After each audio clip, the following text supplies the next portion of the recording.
Bismillahirrahmanirrahim. Assalamualaikum warahmatullahi wabarakatuh. Kaum muslimin yang semoga selalu mendapatkan taufik dan hidayah dari Allah Subhanahu wa taala. Kita kembali melanjutkan pembahasan kita dari kitab Matan Abi Syuja dalam serial ketiga ini. Setelah sebelumnya kita membahas mengenai masalah yang kaitannya dengan wadah atau bejana yang digunakan untuk berwudu, di mana kita telah menyinggung tentang masalah kulit dari bangkai. Kulit dari bangkai ini bisa jadi suci dengan cara itu disamak. Kalau menurut Abu Syuja adalah untuk semua kulit. Kalau disamak atau didibak, dikeringkan dengan cara dikeringkan misalnya sampai hilang najis-najisnya, maka itu bisa jadi suci kecuali kulit dari anjing ataupun dari babi.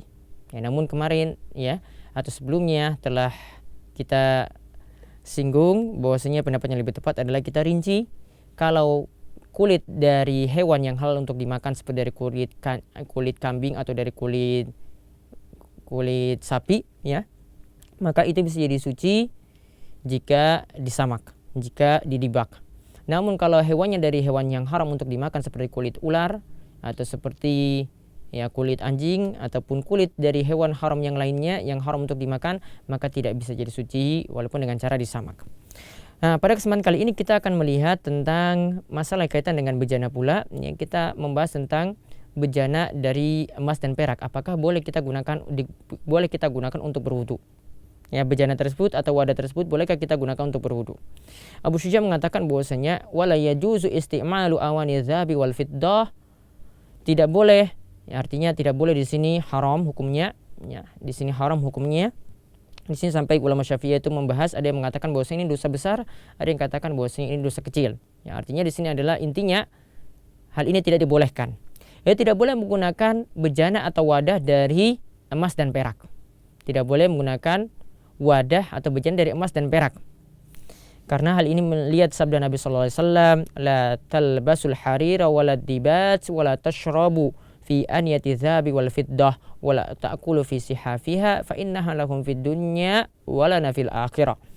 Yaitu janganlah kalian menggunakan harir, menggunakan sutra, begitu juga janganlah menggunakan dibat, ini sejenis sutra juga. Begitu juga janganlah kalian minum dari wadah emas ataupun dari perak.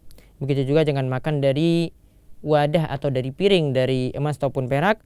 Karena emas atau perak tadi itu untuk orang kafir di dunia, dan bagi kita nanti adalah untuk kenikmatan kita di akhirat kelak. Maka di sini ini jadi dalil bahwasanya tidak boleh menggunakan wadah dari emas dan perak ini untuk tujuan tadi. Di sini dikatakan bahwasanya tidak boleh di sini secara umum. Artinya untuk makan minum, begitu juga untuk hal-hal yang lainnya. Jadi kalau ini cuma sekedar sebagai wadah saja, maka tidak boleh digunakan. Hatta sampai para ulama Syafi'iyah juga membahas kalau cuma dipajang saja, hal ini tidak diperbolehkan, walaupun di sini terjadi perselisihan kuat di antara ulama Syafi'i. Lalu Abu Syuja mengatakan wa yajuzu isti'malu ghairihi minal awani. Namun untuk wadah yang lainnya, artinya yang selain emas dan perak, misalnya dari tembaga, dari aluminium, dari besi, maka kalau kita gunakan untuk menampung air, maka itu masih diperbolehkan. Artinya di sini tidak ada masalah, karena kembali ke hukum asal segala sesuatu. Hukum asal segala sesuatu itu adalah suci dan halal kita gunakan.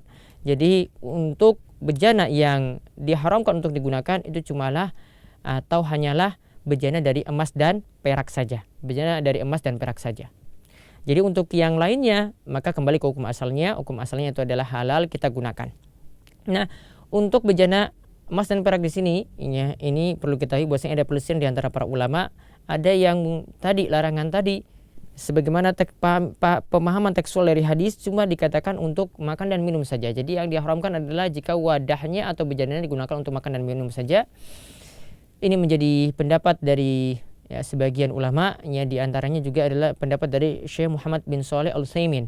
Beliau berpendapat masih dibolehkan untuk tujuan yang lainnya, jika bejana tersebut digunakan, karena tekstual hadis hanya dipahami larangannya untuk makan dan minum saja.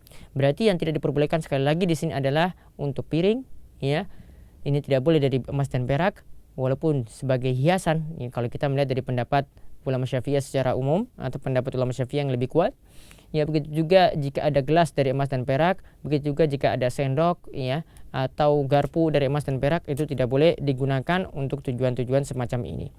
Demikian yang disampaikan oleh Abu Suja tentang masalah bejana. Jadi intinya bejana yang dibolehkan adalah bejana selain emas dan perak. Untuk bejana ataupun wadah selain emas, wadah yang dari emas dan perak, nah inilah yang haram untuk digunakan. Wabillahi taufiq wal hidayah. Wassalamualaikum warahmatullahi wabarakatuh.